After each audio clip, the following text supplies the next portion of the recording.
시편 제1권 제1편. 복 있는 사람은 악인들의 꾀를 따르지 아니하며 죄인들의 길에 서지 아니하며 오만한 자들의 자리에 앉지 아니하고 오직 여호와의 율법을 즐거워하여 그의 율법을 주야로 묵상하는도다. 그는 시냇가에 심은 나무가 철을 따라 열매를 맺으며 그 잎사귀가 마르지 아니함 같으니 그가 하는 모든 일이 다 형통하리로다. 악인들은 그렇지 아니하며 오직 바람에 나는 겨와 같도다. 그러므로 악인들은 심판을 견디지 못하며 죄인들이 의인들의 모임에 들지 못하리로다. 무릇 의인들의 길은 여호와께서 인정하시나 악인들의 길은 망하리로다. 제2편.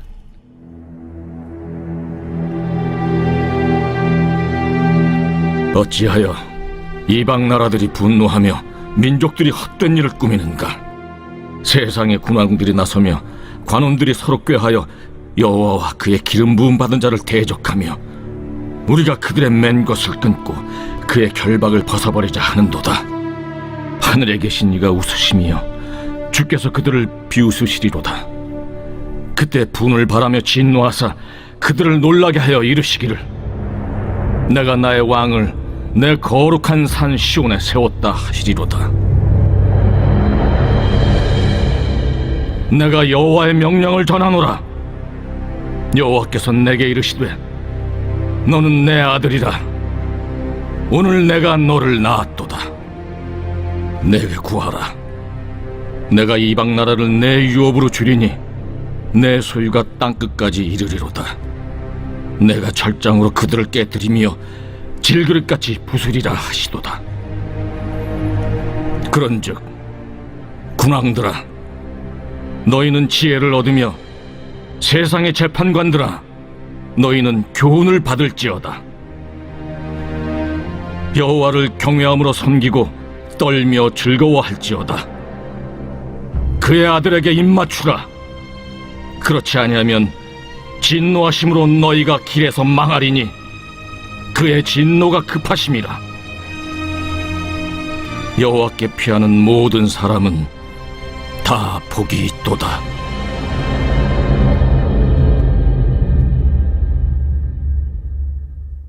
편 서론 1편과 2편 오늘 살펴보도록 하겠습니다. 시작할게요. 유대인들은 히브리어 구약 성경을 타나크라고 부릅니다. 모세오경을 토라, 선지자를 네비임, 성문서를 케투빔이라고 하는데요. 그 앞글자들을 따서 타나크라고 부릅니다. 우리가 성경이라고 읽는데 유대인들은 타나크라고 하는 거예요. 구약 성경을. 그 중에서 시편은 성문서에 포함이 됩니다. 성문서는 세 가지로 이루어져 있는데요. 지혜서, 시편, 욥기, 잠언, 오축, 룻기, 아가, 전도서, 에가, 에스더, 그리고 그 외의 책들 다니엘, 에스라, 느헤미야, 역드기가 있습니다. 시편은 지혜서의 첫 번째 책입니다. 70인역의 순서에 따라서 지금은 성경에서의 시가서, 성문서의 두 번째, 욥기 다음에 시편이 위치해 있죠. 유대인들은 시편을 지혜서의 첫 번째 책으로 삼고 있습니다. 루터는 시편이 우리 신앙생활에 얼마나 중요한지 다음과 같이 말했습니다. 시편을 작은 성경이라고 불러도 좋을 것이다.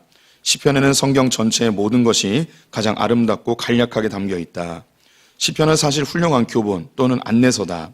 나는 사실상 성령이 모든 기독교인이나 모든 성도의 본을 담은 이 간략한 성경이자 책을 엮기에 수고를 아끼지 아니하기를 원하셨다고 생각한다.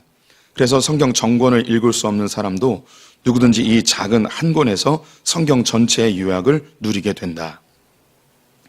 하지만 시편은 결코 쉬운 책이 아닙니다. 왜냐하면 시이기 때문이죠. 시는 함축된 정보만 제시하여 독자들에게 상상력을 동원하게 합니다. 시는 읽는 자들의 감정과 상황에 의해 한없이 확장될 수 있는 특징이 있는 반면 아무런 도전이나 은혜가 되지 않을 수도 있습니다.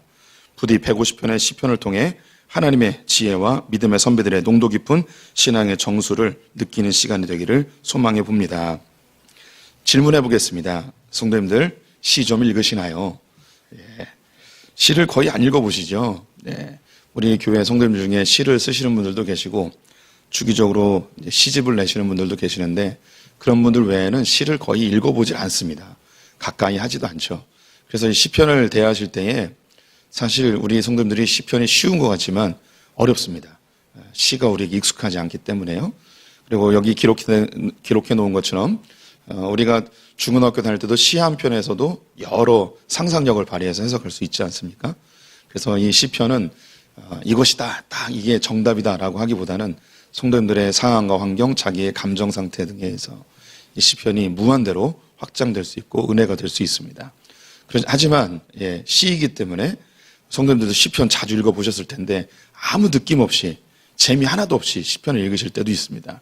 차라리 창세기나 그런 예수님 이야기처럼 그런 스토리가 있는 게 훨씬 재밌지 시편이 우리가 통독할 때 빨리 읽을 수 있는 장점은 있지만 그렇게 많이 은혜가 되지 않는 부분이 시편이기도 합니다. 그래서 저 역시 시편을 시작할 때 두 가지의 두려움이 있었습니다. 150편을 언제 끝내나 이런 두려움이었고요. 두 번째는 저 역시 시가 익숙하지 않습니다. 그래서 이 시편의 신앙의 정수들을 제가 얼마나 우리 성도님들에게 흘려보낼 수 있을까 여기에 대한 두려움이 있는데요. 한 주에 한 편씩 하면 3년 걸립니다. 150편이니까. 네. 오늘은 2편인데요. 거의 매주 한 편 정도씩 하게 될 텐데 오랜 세월 동안 시편을 보게 될 겁니다.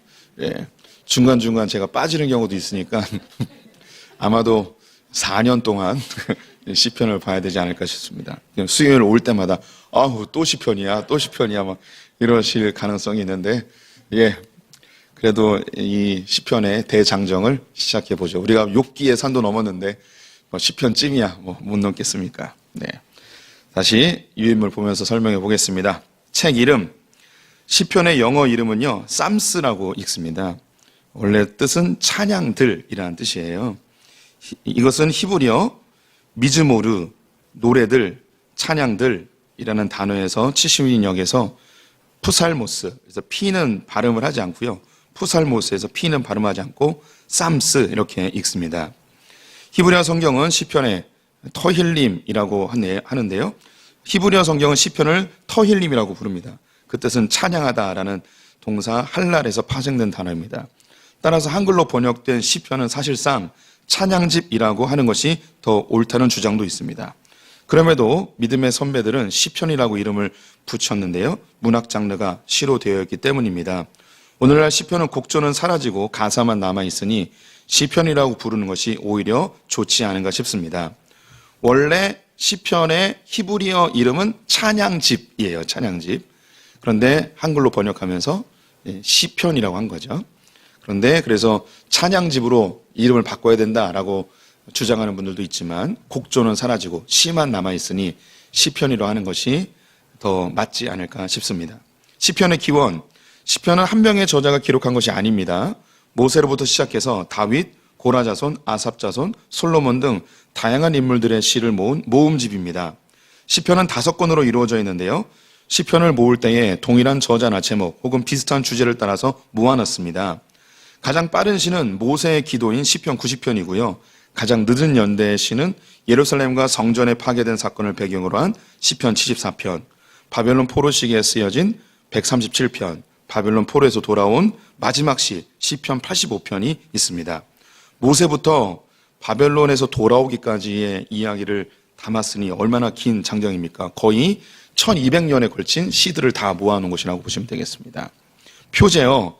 표제어는요, 시편 위에 보면 제목이 붙어 있어요. 그걸 표제어라고 하는데요. 믿음의 선배들이 각 시에 표제어를 붙여놓았습니다. 표제를 통해서 시편의 기원을 알 수 있는 내용, 저자, 역사적 상황, 시편의 기능 등을 알 수 있습니다. 시편 150편 중에서 116개의 표제어가 붙어 있고요. 표제어가 붙지 않은 시편은 주로 4권과 5권에 몰려 있습니다. 표제어는 다음과 같은 내용을 담고 있습니다. 저자나 선집의 소개를 하는 표제. 위에 보시면 그 시편 위에 보면은 그 저자들이 나와요. 다윗, 아삽, 고라자손, 여두둔, 솔로몬, 다윗의 마스길 이런 표제어들이 있습니다. 그리고 두 번째는 역사적 상황을 소개하는 표제어가 있습니다. 시편 51편에는 다윗이 밧세바와 동침한 후라는 구체적인 상황을 설명해 주고 있고요. 시편 3편은 다윗이 압살롬을 피하여 지은 시라고 되어 있습니다. 시편 30편은 다윗의 성전 낙성가 등 역사적 상황을 소개하는 표제가 있고요. 세 번째, 시편의 유형을 보여주는 표제입니다. 이건 주위에서 보지 않으시면 발견 못하셨을 단어들인데요. 시편을 보면 이 단어들이 분명히 있습니다. 미즈모리, 시편 77개가 있고요. 쉬르, 이건 노래라는 뜻으로 표제에 보면 다윗의 노래 뭐 이렇게 되어 있어요. 노래라는 제목이 붙어 있는 것 35개가 있습니다. 마스길, 이건 교훈의 시인데요. 13개가 있고, 믹담, 이것도 교훈의 시입니다. 6개가 있고요. 터필라, 이건 기도시인데 5편이 있습니다. 터힐라, 찬송시 하나 있고요. 시루, 함무아롯, 성전에 올라갈 때 노래하는 것인데 15개가 있습니다. 네 번째, 음악적 특성을 보여주는 표제어가 있습니다. 이것은 음악이 지금 없기 때문에 어떤 음악적 장르인지 모릅니다. 그런데 기록만 되어 있어요. 깃딧, 알다스의, 소산님, 수산에둡 뭐 이런 기록이 있는데요. 그 음악의 장르는 지금은 알 수 없습니다. 시편의 유형, 시편의 유형은 크게 찬양시, 탄식시, 감사시 세 범주로 유형을 분류할 수 있는데요. 조금 더 세분화하면 찬양시, 탄식시, 저주시, 감사시, 역사시, 제왕시, 지혜시, 메시아 등으로 구분할 수가 있습니다. 시편은요, 회당 예배 때부터 계속 불려졌어요. 그래서 초대교회 때도 시편으로 찬양을 불렀고요. 지금도 우리가 시편으로 찬양을 부릅니다. 이것은 예배에 반드시 들어가 있는 순서인데요. 그게 뭐냐면 성시교독입니다. 고대 초대교회 때는 이 찬양시가 계속 전수되어져서 이 찬양시를 불렀는데 어느 순간부터 이 히브리식 찬양 시편의 찬양이 전수되지 않아서 다 잊어버리게 된 거예요. 지금도 유대인들은 이 찬양 시편으로 찬양을 부를 줄 모릅니다. 곡조가 다 없어졌기 때문에요. 그래서 종교개혁 이후에 이 개혁교회들은 이 시편의 찬양으로 찬양을 해야겠다 해서 그 곡조가 없어서 뭐로 불렀냐면 챈트라고 하죠. 뭐 그레고리안 성가 뭐 이런 거 있잖아요. 곡조는 없고 그냥 한 줄로 쭉 여호와는 나의 목자시니 내게 부족함이 없으리로다 뭐 이런 거 있잖아요. 예, 뭐 카톨릭 병원 가면 12시만 되면 나오는 거 이런 거 있잖아요. 예, 그럼 예, 아주 신비로운. 그래서 챈트라고 해서 곡조는 없고 한음으로 그 시를 쭉 읊는 이런 게 있었습니다. 네, 이 챈트도 이제 사라지고 지금은 성시교독으로. 그래서 원래 성시교독은 시편으로만 성시교독을 했어요. 그래서 조금 더 전통적인 것을 추구하는 교회들은요, 성시교독 때 시편을 1장부터 읽습니다. 그런데 이제 우리 교단에서는 시편에서 그 은혜가 별로 안 되고 은혜가 별로 안 된다 이런 말은 약간 좀 길거나 혹은 하나님을 높이는 것과 조금 뭐 거리가 있는 이런 것들을 좀 제외하고 그리고 다른 성경에서 은혜가 될 만한 것들을 선변해서 교독문을 만들어서 이것을 하나님 앞에 찬양을 드리는 거죠. 그래서 교독문은요, 우리 성도님들이 읽으실 때 이것은 그냥 서로 주고받는 그런 읽는 게 아니에요. 이거는 찬양이에요. 시로서 하나님께 찬양하는 것이라고 보시면 되겠습니다. 그래서 교독문을 소홀히 여기지 마시고 교독문을 주님께 올려드리는 찬양. 지금으로부터 3,500년 전부터 우리 믿음의 선배들이 불러왔던 그 찬양을 이제 우리도 함께 그 역사성 속에서 부른다고 생각하시면 되겠습니다. 시편의 구조.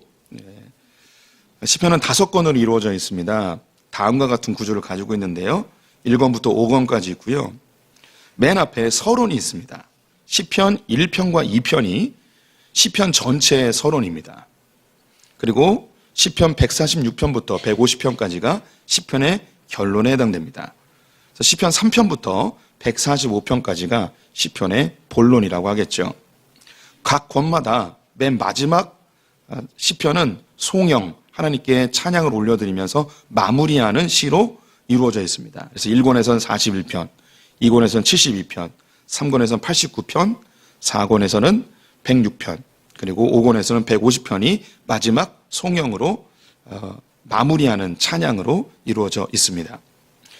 각 권마다 주제가 있는데요. 이것은 딱 이 주제다라고 하기보다는 전반적인 주제를 의미합니다. 첫 번째 시편 1편, 2편은 시편 전체의 서론에 해당됩니다. 1권은 총 41편으로 구성되어 있고 주로 다윗의 시를 담고 있습니다. 다윗과 갈등을 일으켰던 원수들에 대한 탄식시가 많이 담겨 있습니다. 2권에는 총 31편의 시로 구성되어 있고요. 다윗의 왕권과 관련된 시들이 있습니다. 3권에는 총 17편으로 구성되어 있고 아삽과 고라 자손의 시들이 모여 있습니다. 4권은 17편으로 구성되어 있고 성전 파괴와 포로기를 회상하는 내용이 담겨 있습니다. 제5권에서는 44편으로 구성되어 있는데 포로기에서 돌아온 일과 하나님을 찬양하는 시로 구성이 되어 있습니다. 시편 1권은 두 가지의 특징을 가지고 있는데요. 첫째는 여호와 시편이라고 불려집니다. 그 이유는 시편 1권에서 여호와라는 이름이 278번이나 나옵니다. 그리고 하나님 엘로힘은 불과 15분밖에 나오지 않기 때문에 여호와 시편으로 흔히 불려집니다. 두 번째는 시편 10편과 33편을 제외하고는 모두 다윗이 썼습니다. 시편 1권, 5권 중에 1권은 2개만 빼고 다 다윗이 쓴 거예요. 시편 1편과 2편은 시편 1권의 서론인과 동시에 시편 전체의 서론에 해당됩니다. 이 두 편의 시는 하나님이 세상에서 그분의 뜻을 이루어 가시는 두 가지 방법을 보여주고 있습니다. 그것은 바로 말씀과 메시아입니다. 시편 1편은 복 있는 사람이 어떤 사람인지를 의인의 삶과 악인의 삶을 대조하며 보여줍니다. 시편 2편은 어떻게 복 있는 사람으로 사는 것이 가능한지 메시아를 통해 보여주고 있습니다. 시편 1편과 시편 2편과 함께 시편 전체의 서론으로 언약 백성으로 율법을 지키는 일이 왜 복 있는 사람인지를 보여줍니다. 시편 1편 1절에는 이러이러한 사람이 복이 있다라고 시작을 합니다. 그리고 시편 2편의 맨 마지막 구절인 12절에서는 이러이러한 사람이 복이 있다로 마치게 됩니다.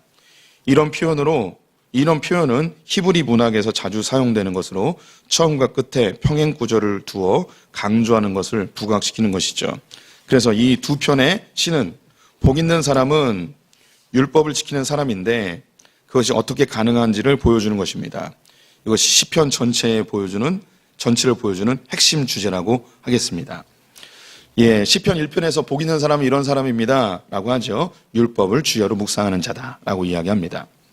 이 율법을 주야로 묵상하는 자, 이 사람이 복 있는 사람인데 이 사람이 어떻게 이것이 가능한가? 이것은 통치자이신 왕, 그분이 오심으로 그분의 법을 따르는 사람들이 복을 받게 되는 거예요. 다시 설명해 드릴게요. 복 있는 사람은 누구냐? 율법을 주야로 묵상하는 자가 복 있는 사람입니다. 그러면 이 율법을 주야로 묵상하는 게 이게 어떻게 우리에게 복이 되는가? 내적으로는 만족함이 있고 그럴 수 있겠지만 우리의 삶 속에서 이것이 어떻게 가능하게 되는가? 그것은 이 세상에 참된 통치자가 오실 텐데 그 통치자가 우리가 묵상하고 있는 그 율법으로 이 세상을 통치할 것이기 때문에 그래서 이 사람들은 영원히 복을 받게 되는 거예요. 5분이 이해를 못해서 다시 설명해 드리겠습니다. 복 있는 사람은 누군가? 율법을 주야로 묵상하는 자인데 우리가 말씀을 묵상하면 내면의 평강을 얻고 우리 깨달음을 얻어서 기쁨을 얻지만 우리의 일상의 삶에서 그리고 전체 역사 속에서 이 율법을 묵상하는 것이 어떻게 이게 복이 될 것인가? 우리는 그걸 못하거든요. 우리가 이 세상에서 하나님의 법으로 통치하거나 다스리거나 영향력을 발휘하거나 사실 이게 거의 불가능하거든요. 그럼에도 불구하고 이 하나님의 율법으로 묵상하는 자가 어떻게 복을 받는가? 그럴 수 있는 이유는 나는 능력이 없지만 메시아가 오셔서 내가 묵상하던 그 율법으로 그 말씀으로 이 세상을 통치하고 다스리고 심판하실 것이기 때문에 이 말씀을 따르는 자들은 지금 내 안에서 기쁨을 누릴 뿐만 아니라 영원히 복을 받게 되는 거예요. 그 법을 따르고 있기 때문에 그 법의 통치를 받고 있기 때문에 아직도 두 사람이 이해를 못하셔서 이분들은 그냥 주님께 맡기도록 하겠습니다. 제 능력 밖의 일입니다. 이게 시편 전체의 주제인데요. 루터가 이야기했듯이 성경 전체의 주제이기도 합니다. 누가 복 있는 사람인가? 하나님의 말씀을 따르는 자인데 이 하나님의 말씀이 내 삶에서 어떻게 작동되는가? 예수 그리스도 그분이 오셔야만 이 말씀이 실제 법이 되어서 작동하여 영원한 복을 누리게 된다는 성경 전체의 이야기를 시편에서 담고 있습니다. 그러면 우리 시편 1편과 2편 한번 살펴보죠. 1절부터 3절까지 교독해 보겠습니다. 복 있는 사람은 악인들의 꾀를 따르지 아니하며 죄인들의 길에 서지 아니하며 오만한 자들의 자리에 앉지 아니하고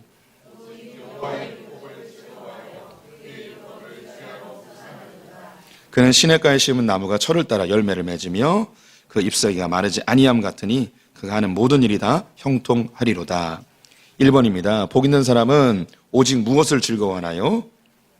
여호와의 율법을 즐거워합니다. 복 있는 사람. 복 있는 사람은 어떤 사람일까요? 먼저 복이 뭘까요? 복은 히브리어로 에세르라고 하는데요. 복 또는 행복으로 번역을 합니다. 그래서 몇몇 번역본에서는 1절에 복을 아예 행복으로 기록한 성경들도 있습니다. 우리 성도님들이 좀 이해하기 쉽도록 행복으로 해서 한번 설명해 볼게요. 어떤 사람이 행복한 사람일까요? 역사 속의 수많은 철학자들이 인간이 왜 사는가의 질문에 결론적인 내린 답은 행복을 위해 산다입니다. 결국 사람은 행복하기 위해 사는 것입니다.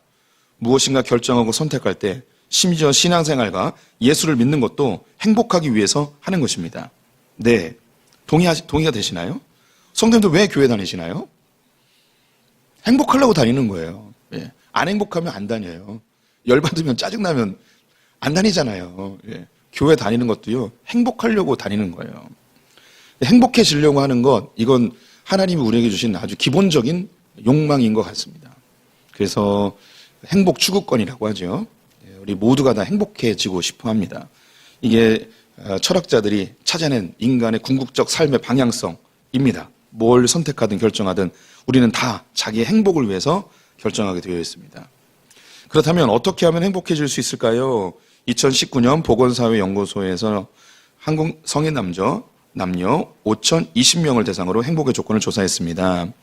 1등 좋은 배우자와 행복한 가정을 이루는 것 31%, 2번 건강하게 사는 것 26.3%, 돈과 명성을 얻는 것 12.7%, 소질과 적성에 맞는 일을 하는 것 10.4%, 여가 생활을 즐기는 것 7.6% 등이 나왔습니다. 네, 우리 성도님들은 이런 것들을 잘 갖추고 있나요? 예, 죽이고 싶은 배우자와 살고 계시고 안 쓰신 데가 없고 통장에 잔고는 없고 소질과 적성에 맞는 일보다는 그냥 먹고 살기 위해서 일을 하고 있고 여가 생활을 전혀 즐기지 못하는 성도님들, 예, 불행하시죠? 예. 미국 하버드 대학교에서 1938년부터 지금까지 가장 오랫동안 연구하고 있는 것이 성인 발달 연구입니다. 이곳에서 오랫동안 책임 연구원으로 일하던 하버드대 정신의학과 교수인 조지 벨런트는 행복의 조건, 에이징 웰이라는 책을 출간하였는데요. 노년까지 행복할 수 있는 조건 7가지를 제시하였습니다. 고난을 대처하는 자세, 지속적인 교육, 안정된 결혼생활, 금주, 금연, 적절한 운동, 적절한 체중 등이었습니다. 사실 행복감을 느끼는 조건은 한국 사람이나 미국 사람이나 그 어느 나라 사람이나도 다 비슷비슷한 것 같습니다. 건강하게 자기 하고 싶은 거 하면서 가족들과 먹고 사는 걱정 없이 사는 건 이게 행복의 조건들입니다. 그럼에도 불구하고 사람들은 불행합니다. 안타깝게도 한국 사람들은 더 불행한 것 같습니다. 왜 이렇게 사람들은 불행하다고 느낄까요? 그 이유는 이 세상에서 우리가 추구하는 행복의 조건을 온전히 갖추고 살 수가 있는 사람이 없기 때문입니다. 행복의 조건을 갖춘다 해도 언제 사라질지 모르는 염려 때문에 다시 불행해지는 것이 인간의 모습이죠. 사람들은 다 행복해지려고 해요. 행복하고 싶어 하고요. 그래서 어떻게 하면 행복할 수 있을까? 나름대로 다 방법을 찾아요. 그런데 사람들이 다 비슷비슷하기 때문에 비슷한 걸 찾아요. 좋은 사람과 결혼해서 행복한 가정에서 사는 것, 먹고 사는 걱정 없이 사는 것, 건강하게 사는 것, 때 되면 어디 좀 놀러 가고, 그리고 자기가 좋아하는 거 하고, 여가도 좀 즐기고, 이런 걸 행복이라고 다 생각하죠. 다 모두가 다 이게 다 행복이라고 생각을 하는데, 그런데 사람들은 안 행복해요. 대부분 불행해요. 한국 사람은 더 불행해요. OECD 국가 34개 중에 우리나라 32위예요. 예. 더럽게 불행해요. 예. 오히려 못 사는 나라 사람들은 더 행복한 것 같아요. 왜 우리는 이렇게 불행하다고 느낄까요? 행복의 조건들이 갖춰지지 않았기 때문에 불행하다고 느끼는 거죠. 이것을 현대사회학에서는 행복 스트레스라고 이야기합니다. 행복해야 되는데 라고 자꾸 행복해야 되는데 행복에 자꾸 집착하다 보니까 나는 왜 이렇게 안 행복하지 하면서 스트레스를 받는 거예요. 이미 행복의 조건들이 많이 있는데 나 왜 이렇게 안 행복하지? 나 왜 이렇게 불편한 게 많지? 나 이렇게 없는 게 많지? 하면서 계속해서 행복을 못 느끼는 행복 스트레스에 살아가고 있습니다. 이거는 서양에서도 많이 연구가 되고 있는데요. 행복의 함정이라는 그런 책도 있고요. 행복에 걸려 넘어지다 이런 책도 있어요.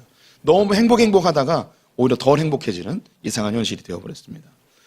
행복에 대해서 생각 안 하고 열심히 살다 보면 참 내 삶 행복하다 이렇게 순간순간 느끼게 되는데 행복해야 되는데 막 하는 거죠. 그러다가 덜 행복해져요. 요즘 젊은이들 더 그래요. 왜냐하면 비교를 많이 하기 때문이죠. SNS가 발달하다 보니까 내 친구들은 명품백 들고 해외여행 다니고 그러는데 나는 뭔가 이런 생각이 있죠. 내 현충일이잖아요. 뭐 하자고 여기 앉아 계십니까? 이제 오늘 수요 예배 끝난 다음에 놀러 가려고 하시는 거구나. 예. 그리고 이제 내일부터 이제 주말까지 쭉 4일 동안 이렇게 또 쉴 수 있는 이번 주 주일날 보겠어요. 두 눈 부릅뜨고. 예. 우리가 어디에 행복이 있는가? 세상 사람들 그렇게 좀 여유 있게 뭔가 누리면서 사는 걸 행복이라고 이야기하는데 그러면 정말 그게 행복인가? 오늘 성경이 우리에게 제시해주고 있습니다. 1번 행복의 소극적 자세. 복 있는 사람은 악인의 꾀를 따르지 아니하며 죄인들의 길에 서지 아니하며 오만한 자들의 자리에 앉지 아니하고. 여기에 꾀는요 생각이라는 뜻이고요. 길은 행동을 의미합니다.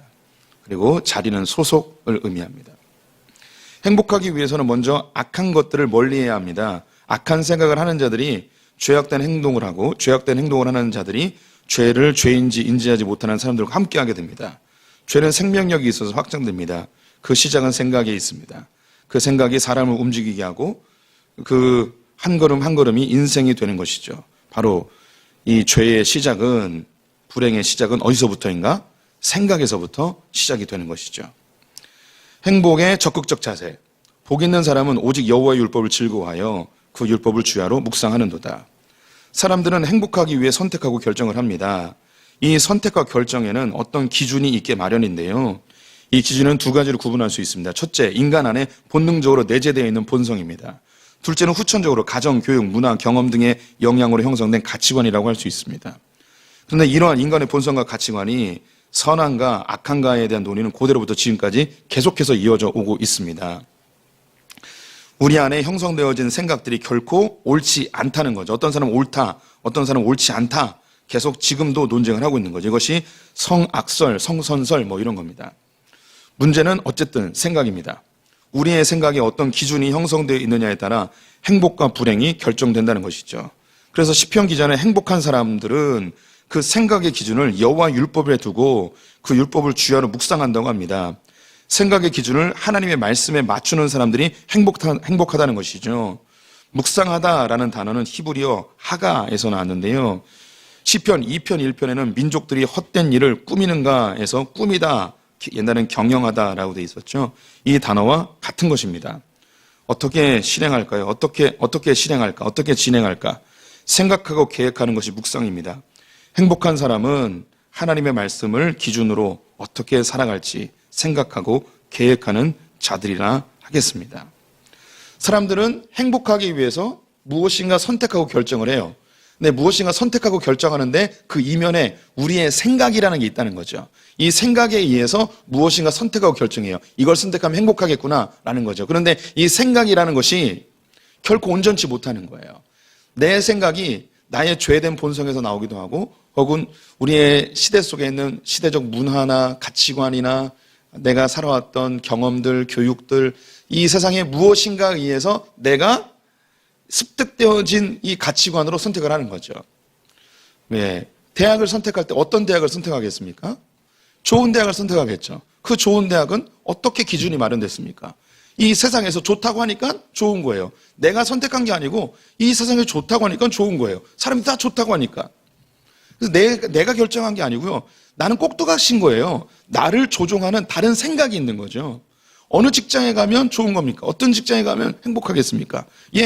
소위 이야기하는 대기업들에 가면 행복한 거죠. 그럼 거기에 가면 왜 행복할까요? 사람들이 거기 가면 행복하다고 얘기하니까 내게 어떤 생각이 주입된 거예요.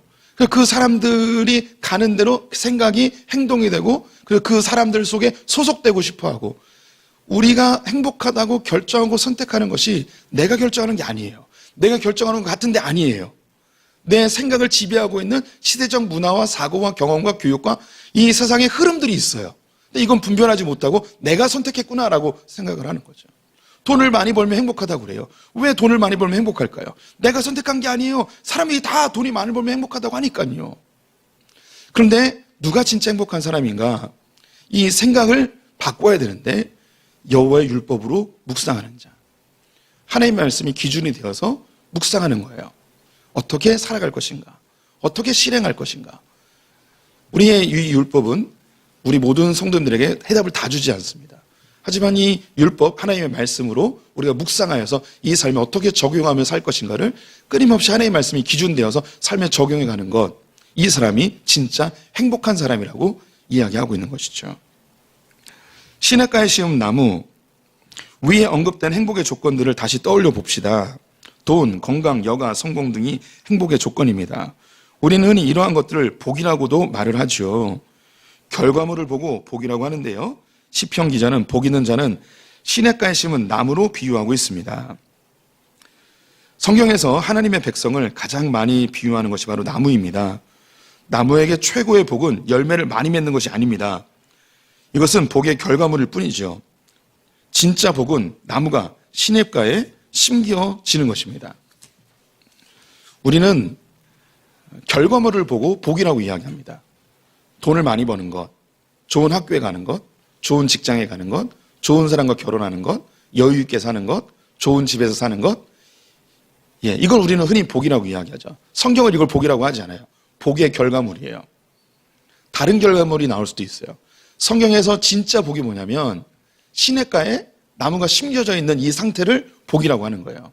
다른 표현으로는 가지가 줄기에 붙어 있는 상태를 복이라고 이야기하는 것입니다. 그러면 이 나무에서 열매가 떨어질 수도 있고요. 폭풍에서 날아갈 수도 있어요. 근데 시냇가에 잘 심겨져 있으면 때가 되면 철에 따라서 적절한 열매가 맺혀지는 거죠. 그래서 성경은 진짜를 보라는 거예요. 사람들은 겉에 나와 있는 이 복의 결과물들이라고 이야기하는 이것들을 보면서 따라다니죠. 그런데 믿음의 사람들은, 진짜 복 있는 사람들은 복이 어디 있는지, 복의 근원이 무엇인지, 시냇가에 잘 심겨져 있어야겠구나. 그러면 언제든지 열매가 맺혀질 수 있구나. 이 시냇가에 심겨져 있는 상태에 집중하는 거죠. 시냇가에 심겨진 나무는 철을 따라 열매를 맺고 잎사귀가 마르지 않고 모든 일이 다 형통하게 됩니다. 그 이유는 시냇가로부터 공급되는 수분과 영양소 때문입니다. 성경에서 말하는 복은 바로 시냇가에 심겨진 그 상태를 말하는 것입니다. 요한복음 15장 말씀 우리 성도님 읽어봐 주십시오. 시작. 내 안에 거하라. 너희 안에 거하리라. 가지가 포도나무에 붙어 있지 아니하면 스스로 열매를 맺을 수 없음 같이 너희도 내 안에 있지 아니하면 그러하리라. 나는 포도나무요 너희는 가지라. 그가 내 안에 내가 그 안에 거하면 사람이 열매를 많이 맺나니 나를 떠나서는 너희가 아무것도 할 수 없음이라. 아멘. 1장 1편 4절부터 6절 읽겠습니다. 악인들은 그렇지 아니하며 오직 바람에 나는 겨와 같도다. 그러므로 악인들은 심판을 견디지 못하며 죄인들이 의인들의 모임에 들지 못하리로다. 무릇 의인들의 길은 여호와께서 인정하시나 악인들의 길은 망하리로다. 2번입니다. 2번 문제. 시편 기자는 악인들을 무엇에 비유하고 있나요? 바람에 나는 겨. 네, 감사합니다.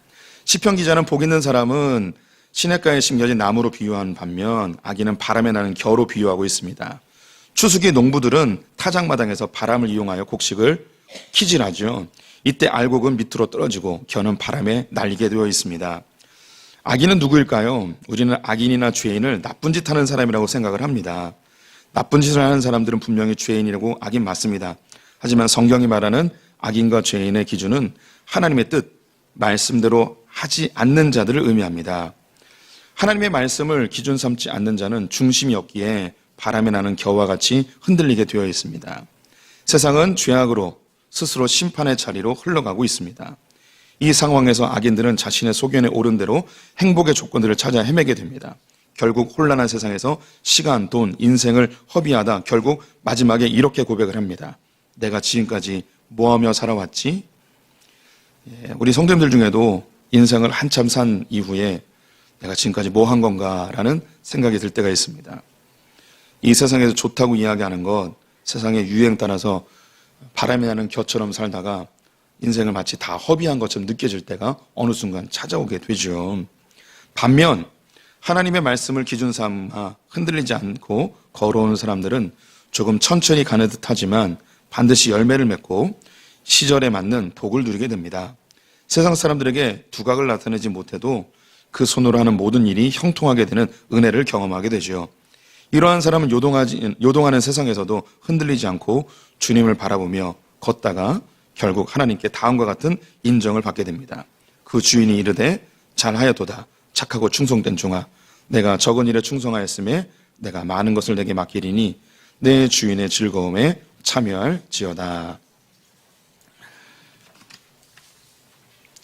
세상에 부유해지려고 돈이 행복의 조건이라고 생각해서 바람에 나는 곁처럼 흔들리는 사람들 많이 보실 겁니다.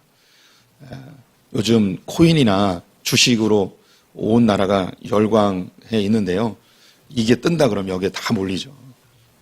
주식이 뜬다 그러면 다 몰리고, 코인이 뜬다 그러면 다 몰리고, 부동산도 어디가 뜬다 그러면 다 몰리고. 참 신기한 게 뭐냐면 내가 투자하면 그때부터 내려가고, 내가 빼면 그때부터 올라가고. 이상하죠. 왜 그럴까요? 이 세상에 이 흐름을 주장하는 사람들은 따로 있어요. 우리는 거기에 그냥 졸로서 그냥 이용당하는 것 뿐이고요. 우리는 정말 주님이 말씀하시는 기준에 따라서 걸어가면 돼요. 좀 늦는 것 같고 좀 천천히 가는 것 같아도 결국 그렇게 갈 때 열매가 맺혀져요. 그런데 우리가 그걸 잘 못 믿어요. 주님 말씀하신 걸 못 믿어요. 세상 사람이 다 그렇게 하니까 거기 따라가고 싶어져요. 따라갔다가 다 잃고 다 손해보고 그 다음에 고백하죠. 내가 헛살았다. 내가 뭐 한 건가. 내가 10여 년 동안 모아놨던 돈 한순간에 다 날렸다. 우리 성도님들 제가 비법 하나 알려드릴게요. 주식 한 달 만에 1억 버는 법. 알려드릴게요. 2억을 투자하시면 됩니다. 2억을 투자하면 1억이 됩니다. 네, 그런 거예요. 참, 그래도 우리는 또 바람에 나는 겨처럼 또 세상에 뭔가 유행하면 또 다 따라가게 되죠. 그뿐입니까? 우리는 건강이 중요한 행복의 조건이라고 생각을 합니다. 건강식품 나오면 다 열광하고 다 삽니다. 너도 나도 다 삽니다. 참 신기하죠. 오메가3가 유명했던 적이 어느 때 또 있었습니까? 또 비타민이 그렇게 좋다고 해서 다들 이렇게 먹고 그러지 않았습니까? 또 알로에 좋다고 우리 아버지도 집에서 알로에 키워가지고 맨날 아침마다 긁어 드시고 막 그랬었습니다. 그러면 뭐합니까? 57세에 돌아가셨습니다. 참 인생이 다 그런 거예요. 우리가 정말 행복한 사람은 바람에 나는 겨가 아니라 하나님 말씀의 뿌리를 잘 박아서 주님 말씀하시는 대로 내 삶을 어떻게 적용할까 묵상하며 사는 자들이 진짜 행복한 사람이라고 이야기하고 있습니다.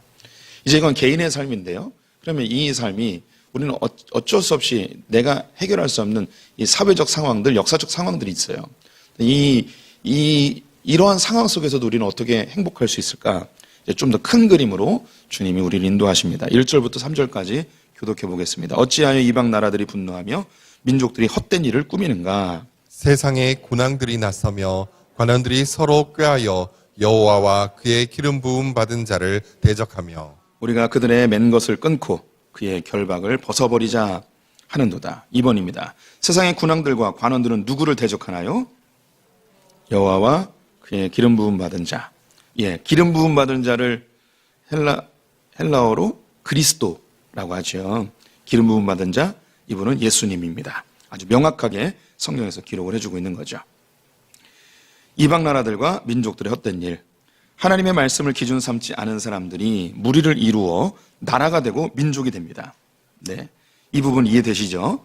시편 1편에 나와 있는 그 악인들, 오만한 자들, 죄인들, 이 사람들이 하나님의 말씀에 기준 삼지 않은 사람들입니다.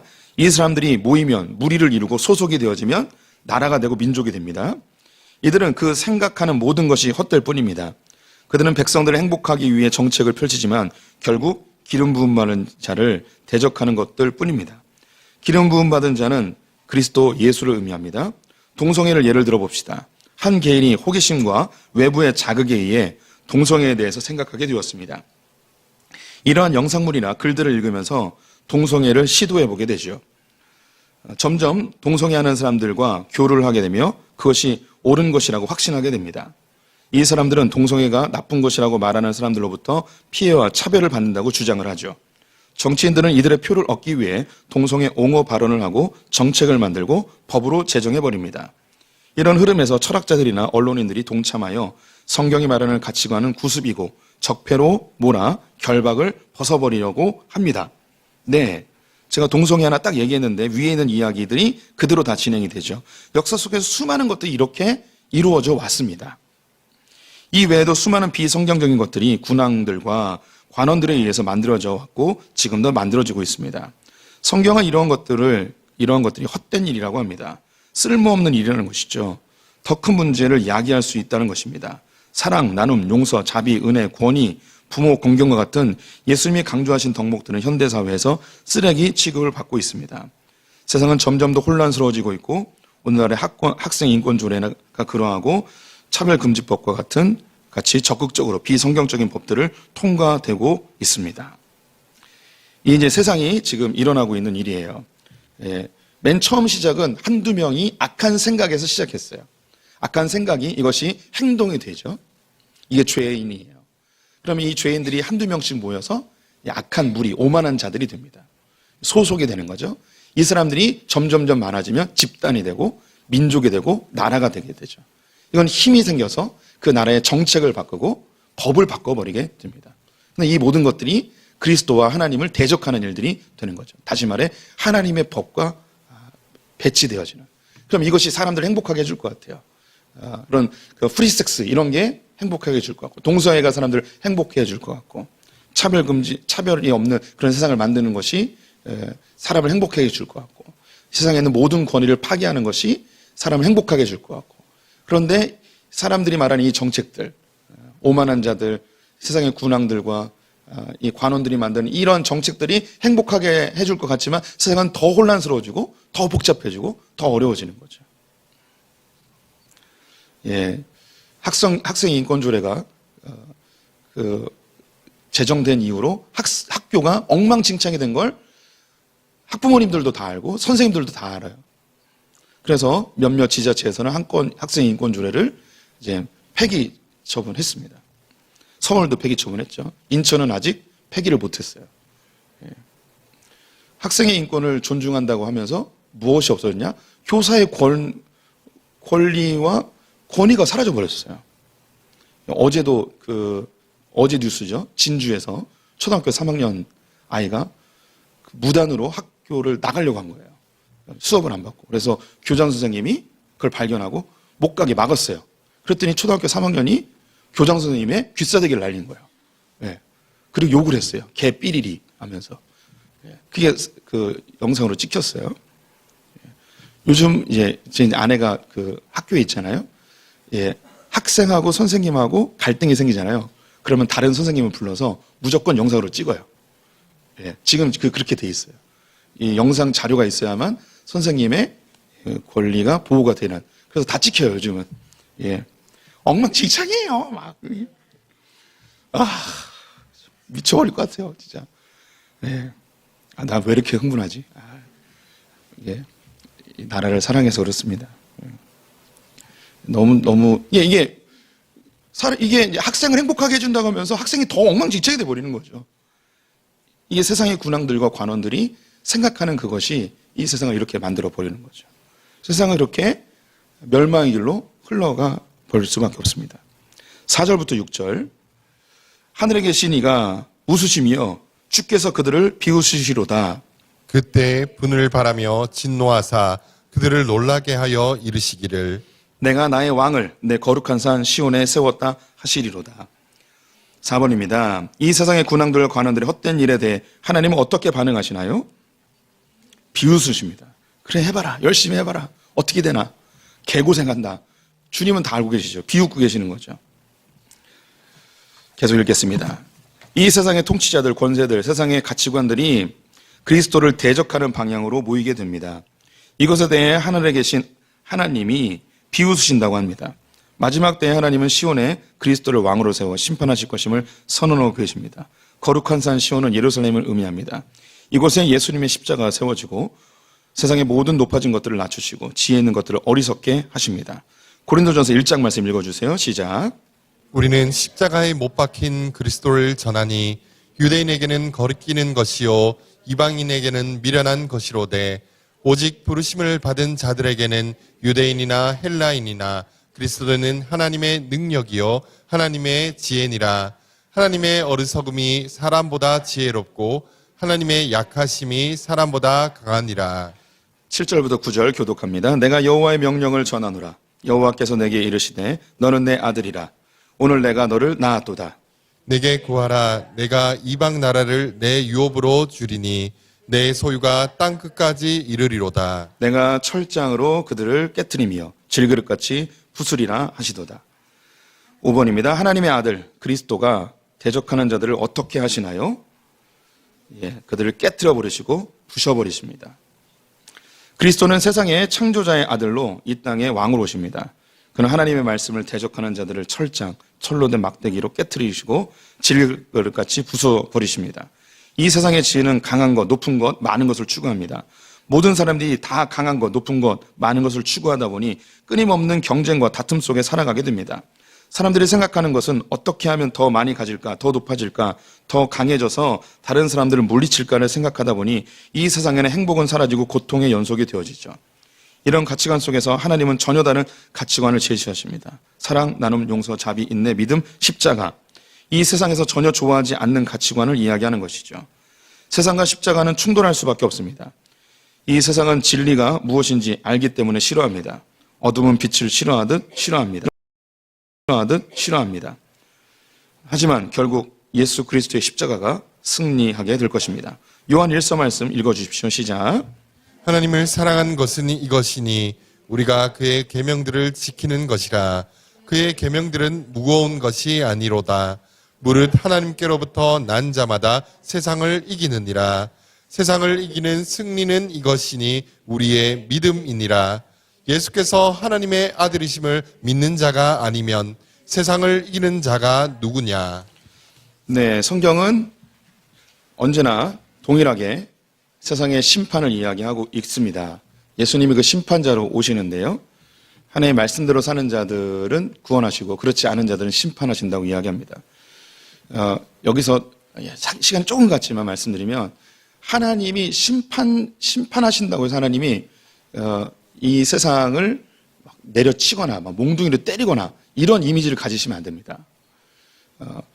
어떤 그림을 가지시면 되냐면 강이 흘러가고 있습니다. 강이 흘러가고 있는데 그 끝이 폭포예요. 낭떠러지예요. 이 물은 그냥 떨어지는 거죠. 그럼 그 위에 사람이나 어떤 물건이 있으면 그냥 흘러가면 그냥 떨어지는 거예요. 그럼 멸망하는 거죠. 이 세상은 사람이 죄를 지음으로 인해서 세상이 멸망하게끔 시간표가 되어 있어요. 하나님이 굳이 심판하지 않아도 심판하게끔 되어 있어요. 그럼 하나님은 뭐 하시는 분이니까 그 가운데 구원하는 분으로 등장하시는 거예요. 이게 이해가 되시면 좋겠습니다. 이 세상은 원래 심판을 받아요. 하나님이 와서 성경은 하나님이 심판하신다, 그리스도께서 심판하신다 이런 언어를 쓰잖아요. 그래서 하나님이 굉장히 무서운 분, 하나님 막 내려치시는 분, 그 폭력적인 분, 이런 분으로 생각을 하실 텐데 그런 게 아니고 이 세상은 죄로 인해서 원래 심판을 받게 되는 거예요. 그냥 놔두면 심판받아요. 그럼 하나님은 그건 놔두시는 거예요. 그럼 하나님 뭐 하시는 분이냐면 건져주시는 분이에요. 건져주시는 분. 이 이미지를 잘 가져셔야만 하나님을 제대로 이해할 수 있습니다. 10절부터 12절 교독하겠습니다. 그런즉 군왕들아 너희는 지혜를 얻으며 세상의 재판관들아 너희는 교훈을 받을지어다. 여호와를 경외함으로 섬기고 떨며 즐거워할지어다. 그의 아들에게 입맞추라. 그렇지 아니하면 진노하심으로 너희가 길에서 망하리니 그의 진노가 급하심이라. 여호와께 피하는 모든 사람은 다 복이 있도다. 6번입니다. 군왕들과 세상의 재판관들은 어디로부터 지혜를 얻어야 하나요? 네. 우리가 교회에서 뭘 물어볼 때 대답을 잘 모르겠다 그러면 80%는 그냥 예수님이라고 하시면 됩니다. 여기는 여호와를 경외함이라고 되어 있고요. 그리고 여호와께 피하는 자, 뭐 이렇게 표현할 수도 있는데 그냥 아까 이야기했던 시온에 세워진 그리스도라고 하셔도 되겠습니다. 여호와께 피하는 모든 사람, 역사 속에 수많은 나라와 제국들이 있었습니다. 영원할 것 같았지만 늘 한계가 있었죠. 2000년의 역사 속에서 기독교는 세상에 수많은 지혜들을 주었습니다.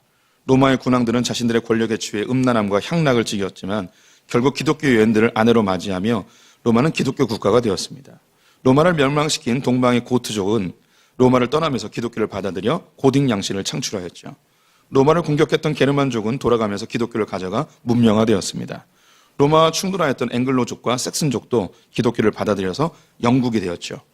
영국을 침입한 바이킹족은 떠나면서 기독교를 받아들여 북유럽에 복음을 전하는 통로가 되었습니다. 러시아가 문명국으로 발전하기 위해서 기독교를 공인하게 되었고 대륙을 점령한 몽골족은 유럽에서 기독교를 받아들여 원나라를 세우게 되었습니다. 요거 처음 들은 분 계시죠? 예, 몽골이 유럽까지 진출했었잖아요. 그래서 진출하면서 기독교를 받아들였어요. 그래서 원나라를 세울 때 기독교 사제들도 데리고 오고 기독교 문화를 만들었습니다. 그런데 이것이 불교하고 짬뽕되면서 기독교가 사라진 것이죠. 예, 네, 계속 읽어볼게요. 예, 조선의 성각자들은 조선 땅을 살리는 방법은 기독교밖에 없음을 알고 개종하였습니다. 유럽에 의해 식민지 생활했던 아프리카 수많은 부족들이 독립 이후에도 그들의 통치 기반으로 기독교를 선택한 것은 엄청난 충격이 아닐 수 없습니다. 스페인과 포르투갈에 의해서 점령되었던 남미도 기독교를 버리지 않음도 신기할 따름입니다. 왜 그럴까요? 여호와께 피하는 모든 자들이 복이 있습니다. 하지만 마지막 때가 되면 세상의 모든 권세와 왕들이 그리스도를 대적하게 될 것입니다. 우리는 지금 그런 시대를 살아가고 있습니다. 누가 진정 행복한 자일까요? 여호와의 율법을 주야로 묵상하여 그 생각을 하나님의 가치관으로 삼는 자들입니다. 하지만 이스라엘은 말씀을 가치관으로 삼지 않고 말씀을 지키는 것으로 세상의 가치관을 쫓다가 결국 멸망하고 말았습니다. 그래서 하나님은 아들을 보내셨는데 그분은 말씀이 육신을 입고 오신 우리의 왕이십니다.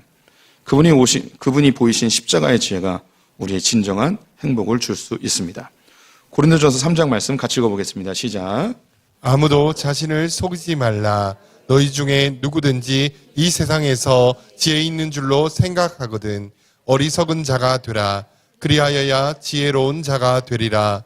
이 세상 지혜는 하나님께 어리석은 것이니 기록된 바 하나님은 지혜 있는 자들로 하여금 자기 꾀에 빠지게 하시는 이라 하였고 또 주께서 지혜 있는 자들의 생각을 헛것으로 아신다 하셨느니라. 아멘. 예, 다시 맨 처음에 했던 이야기 말씀드릴게요. 누가 복 있는 사람이냐? 여호와의 율법을 주야로 묵상하는 자입니다. 이 삶을 살게 되어지면 이 땅의 통치자이신 예수 그리스도께서 이 땅을 하나님의 말씀으로 심판하고 구원하시기 때문에 우리는 영원히 행복한 사람, 영원히 복받는 사람이 된다는 것입니다. 말씀을 묵상하시고 말씀대로 사는 분들 되시기를 축원드립니다. 기도하겠습니다.